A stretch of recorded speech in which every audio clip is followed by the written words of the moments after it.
If the CEO of Bank of America comes to you today and he says, I want to buy and use your product, it will be 3 years from that date until you even have a pilot program.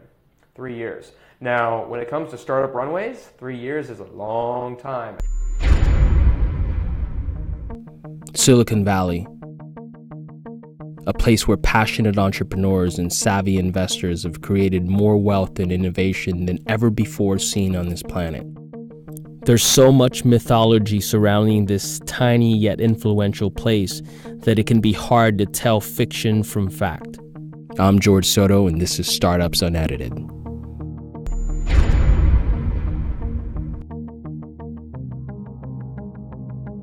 Hey everyone, this is George Soto and you're watching Startups Unedited, the documentary series where we get real and go super deep with some of the top players in the startup community.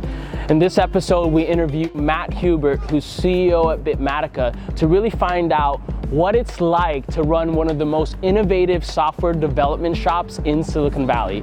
Check it out.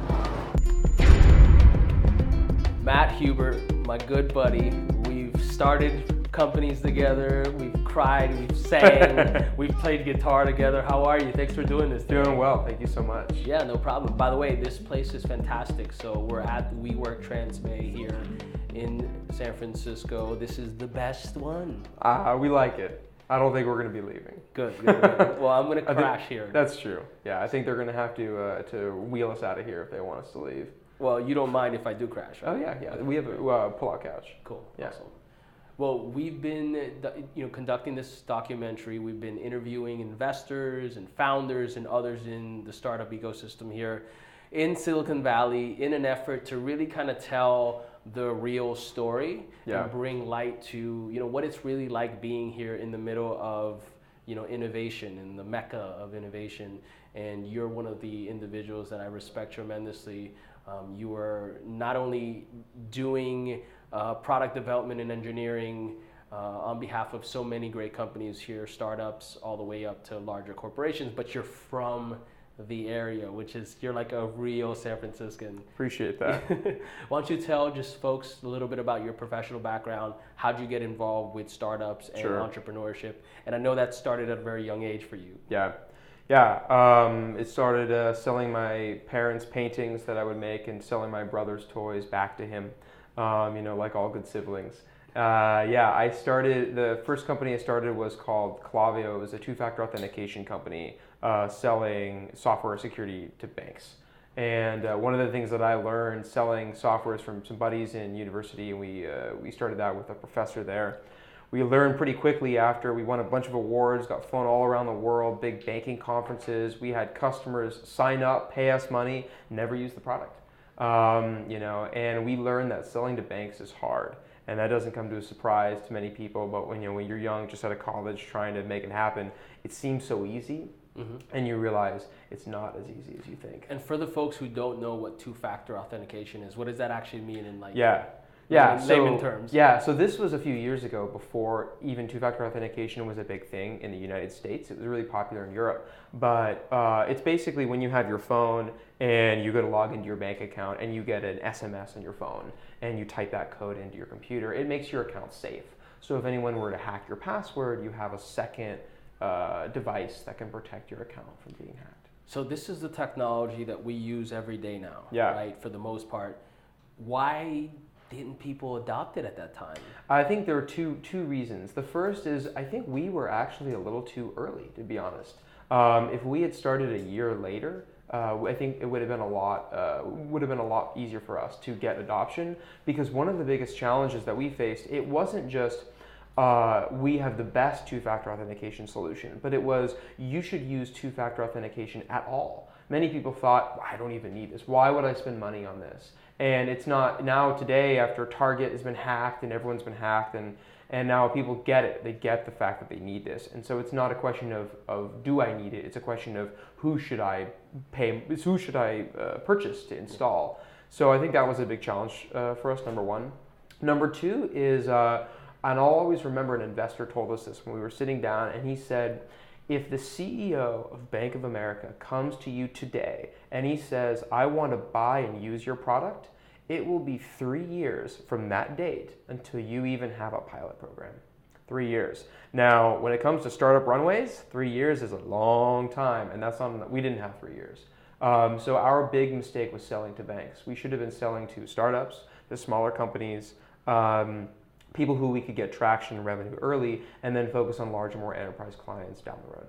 I think you actually bring light to something that many folks don't think about, and it's being too early. Yeah.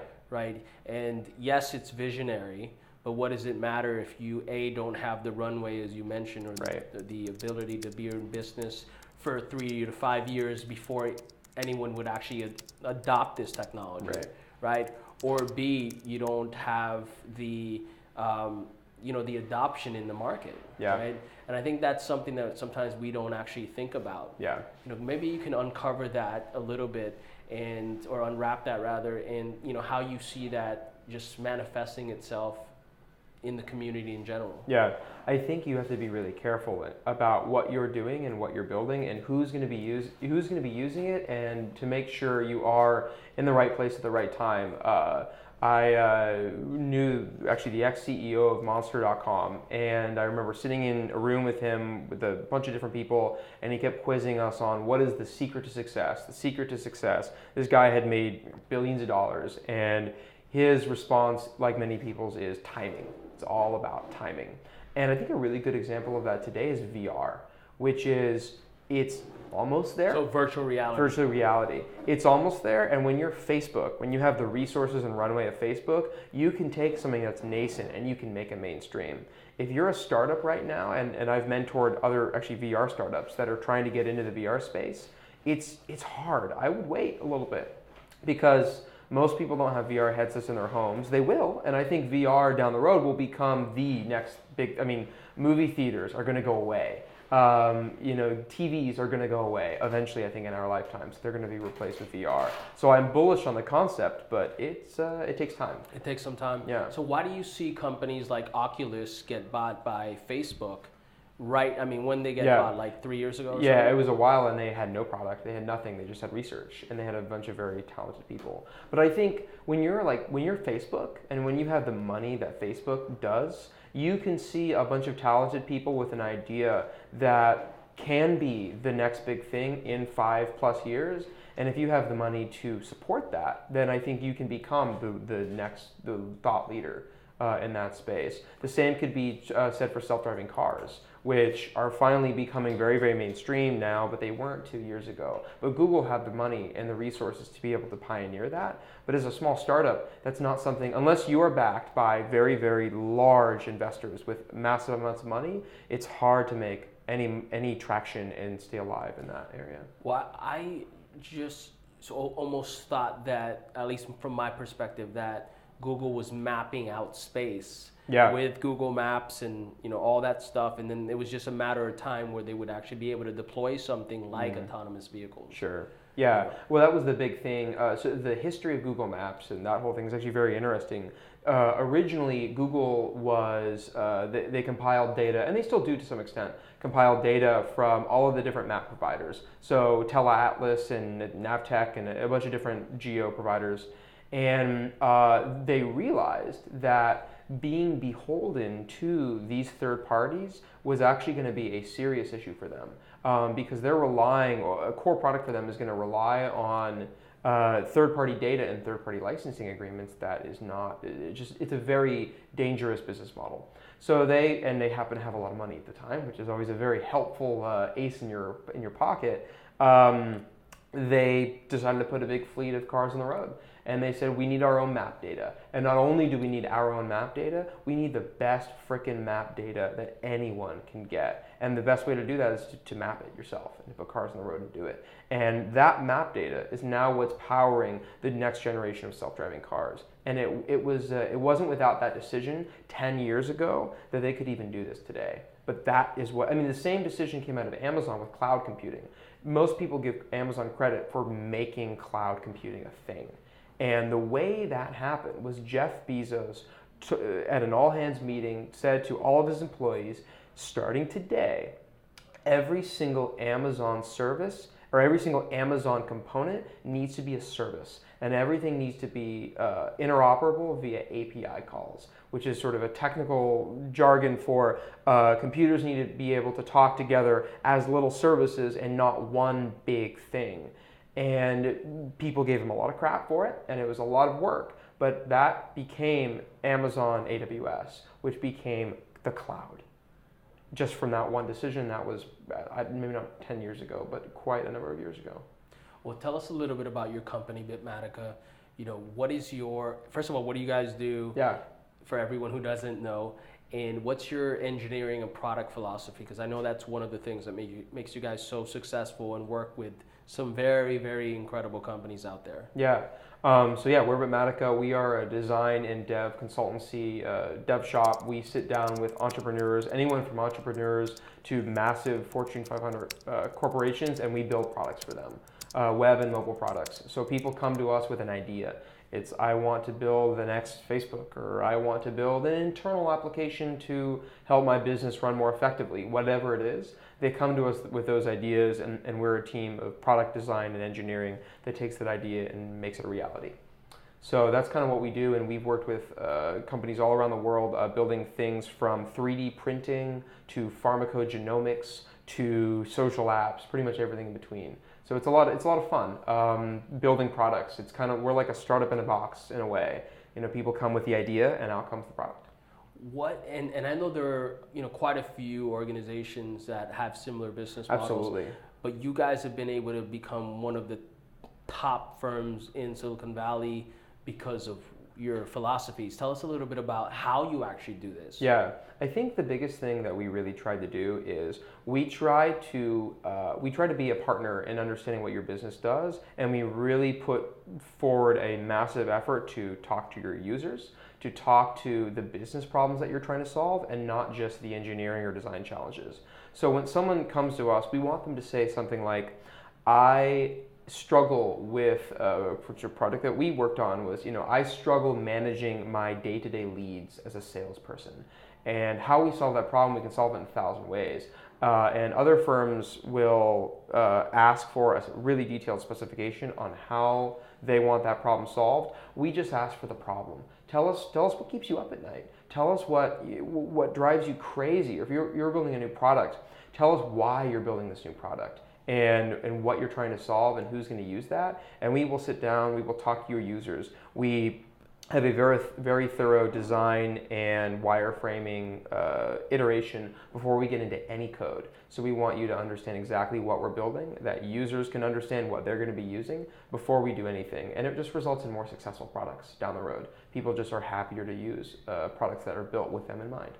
Awesome. It sounds like you take some of the best practices that I think successful startups use, which is the wireframing, so being able to map out without design, but just literally lines and objects on a, let's say a piece of paper. It's like drawing on a whiteboard.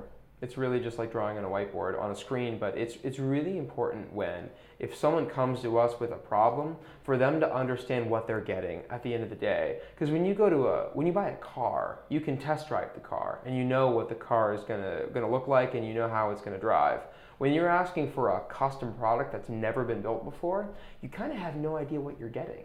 And you hope it's the right thing, and you hope it's going to work, but when you're going to invest hundreds of thousands to $1 million in something that's going to be your product, it needs to be what you want, and it needs to be what your customers want. And the way that you have to do that is you have to have very comprehensive design iterations and wireframing sprints and things like that, so everyone can get on the same page.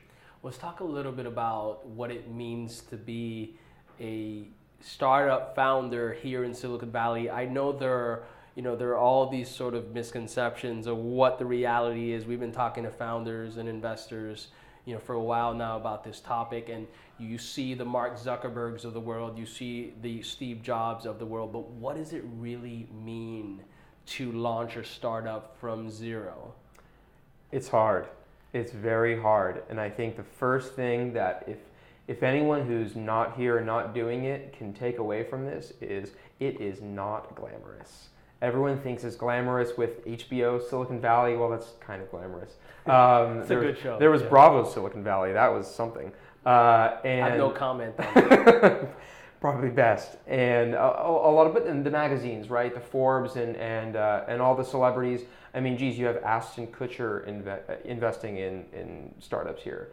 And so we've taken when I was in high school here, what was the nerds and the nerds who got no attention, everyone kind of looked the other way, and now we're kind of rock stars and movie stars. And to be honest, I don't like that. And I think it does us a disservice because it's not glamorous. Working hard is not glamorous.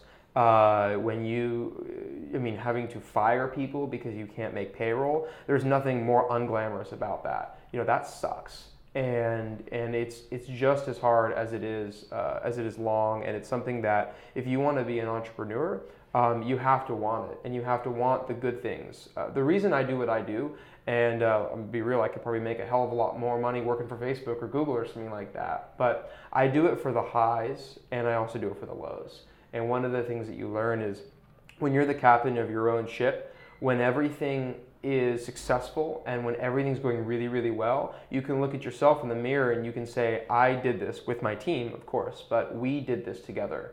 And when the ship is sinking, you unfortunately have to face yourself in the mirror again and say, we're sinking because I made it sink. And you have to take responsibility for that. And if that's okay, if that equals a sort of a net positive in the end, as it does for me, and it kind of gives you the freedom to explore your own ideas, then that's great. And I think then being an entrepreneur is a good fit. But you've got to love that because it's a long, rough road. That really resonates with me, just because I personally, you and I have known each other for a long time. I personally have been chasing these startup dreams, wanting to become the Cuban version of Steve Jobs, Cuban Filipino, I should say, so my mom doesn't get mad at me. But I realize that this journey is so unpredictable that you really have to figure out a way, at some point, accept what it is, and that it is this journey with tremendous highs and tremendous lows, but also be able to be happy on a consistent basis as you go through this very risky experience. Yep. Absolutely. It's like a road trip. You can't be in it for the destination. You have to be in it for the journey. If your destination is if you see Steve Jobs and you see Mark Zuckerberg and all these people making lots of money, if that's really, really what you want, is you just want to be rich, just be an investment banker. Or work at Google. And frankly, you're in terms of your expected value, the money you'll make, you will make far more there than you will starting your own company. You will probably end up broke and sad starting your own company. Most people do. I did. And me too. But you pick yourself up and you do it again until you're successful. And I'm really happy with what I'm doing now, but because of the journey. And because of what we're currently doing. It's not because of something that might happen in 10 years, 5 years, 2 years. It's because of the team we have now and the things that we're doing today. So life's short and you got to enjoy living it. And if you don't, then it's time to think about doing something else. Amen. You having had an opportunity to work with large companies, I don't know if you could disclose it, but we'll just say large companies all the way down to small startups, and even starting several companies of your own, software product companies. What are some of the main differences that you've been able to sort of identify between these very large organizations, some of which that have these innovation teams and innovation labs that can't seem to be as agile and move as quickly as startups, versus those folks versus the startup entrepreneur? What are some of the differences you've been able to see? Yeah, it's funny. I'm actually in a few weeks. I'm going to give a training on this very thing to an innovation company at a massive logistics company in Europe, and they're struggling with a lot of the similar challenges. They have an innovation group. They're trying to get stuff done, and they just can't do it. And they're asking themselves why. What do we need to do differently? The biggest difference, I think, between smaller companies and these larger enterprises is appetite for risk. When you're a small company and you have very little to lose, you're willing to take big risks. And big risks can sometimes lead to big rewards. Typically, they lead to failure. But those few rewards are massive. And just like starting a company itself, it's really enticing for larger companies to want to take those risks. But they're beholden to their shareholders, they're beholden to their customers, and I think most importantly, they're beholden to their DNA. And that's the biggest issue, is when you have a corporate climate that really tries to mitigate risk tries to shield themselves from. In fact, funny enough, there's a company just in this very building that I was talking to on Friday about potentially building a product for them. They're a massive company, an insurance company, and they just spun out a smaller company to help shield themselves from that risk, to be able to take risks. And if everything goes wrong, if the whole thing fails, well, the larger company won't be affected necessarily So they by can those just failures. shut that one down. Shut it down and don't tell anyone. And that's, if that's what it takes, that's what it takes. But I think you have to want to do it, and you have to hire people whose jobs aren't just about trying to increase the bottom line by a little bit. You have to be willing to fail. And shareholders need to know that, or whoever you are beholden to at a large company needs to be willing to fail. If you are not willing to fail at your large company, if you're not willing to try to put yourself out there, build a new product, add a new feature, whatever it is, enter a new market, and if the opportunity for failure isn't there, then you're never going to innovate. So what does that DNA look like? We've been talking to folks, the last few days about this as we've been filming, and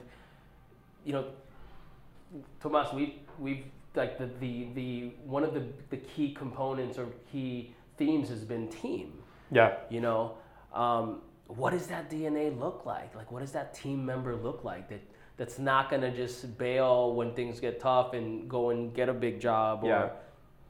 Well, first, you can't be comfortable. I think one of the big things that we see in a lot of our corporate clients, and the reason we're hired in the first place, we're brought into a lot of these innovation labs. They're trying to ship products and they can't ship products. Like, why are they even hiring us? And it's because they have a lot of people there who are comfortable with their jobs. They're making a lot of money, and they don't really have any incentive to innovate. And that's okay. If that's what your company wants to do, that's okay. But if that's your job, is to literally you're at this innovation lab, that's what it is. You kind of have to innovate. And so I think making sure incentives are aligned. So that's one of the things that startups like to push, right? When you're a small team and you give everyone equity and you say, if we make it big, you're going to make a lot of money. And if we don't, you're going to basically make nothing. There's a lot of pressure to innovate, and there's a lot of pressure to take risks, because what's the alternative? The alternative is failure. The alternative is zero. So that's a big influence into the DNA and the types of people that you'll hire into those types of startup situations. If you're a large company and you're paying somebody $150, $200K, some chief innovation officer at your company, and their modus operandi is to come up, talk to people about innovation, but really their feet are never to the fire to actually produce something interesting, then they're never going to do it. I think they need to be beholden a little bit to what they produce, and let them fail. I think it's important, but not necessarily beholden to the success of what they produce, but beholden to the attempts, because the attempts are what count. It's not necessarily the success, because with enough attempts and enough learning, you will eventually come to something successful. If you were to give a startup founder who's at zero, let's say whether he or she is technical or non-technical, they're at zero, what 2 or 3 tips would you give them around how to at least successfully attempt to launch a startup? I think the first thing that you need to remember is it's hard. And if you're willing to take this road, and the road is not a year and you're going to make a lot of money, it's 5 or 10 years and you may make some money. If you're in it for the money, quit now. You need to be in it because, and I think Paul Graham has really been the leader in a lot of these, it's a problem that bothers you so much that you can't stop thinking about it. You don't want to found a company because you want to found a company. You want to build a product because it solves an issue that's been driving you crazy. And it's been driving you so crazy and no one's done anything about it. You need to do something about it. That's the only reason you should be starting a company. Any other reason, and forget it. It's not going to work. That's number one. And number two, if you have that, and if you have an idea that you really want to pursue, recognizing that it only gets harder, and no one is nearly as excited about your idea as you are. Your customers, your potential customers, don't care. And that's a lesson that we try to teach people. It's pretty bleak, but nobody cares. And your job as a founder is to teach people to care. It's to be so enthusiastic about the thing that you're building. It doesn't matter what it is. It can be, a social network for cactus.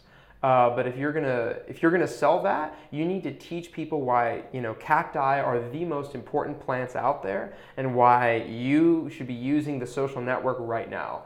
And if you can convince people to care, then you have something. But to quote Paul Graham again, you have to build something people want. If people don't want it, if they don't care, then you're not going to go anywhere. And Paul Graham being the founder of Y Combinator, yeah. one of the most successful. The most. I mean, they started the accelerator in a way. I mean, people pretty much looked to them this is where it all kind of started. And I read his articles when I was a kid, and he inspired me to build things people want.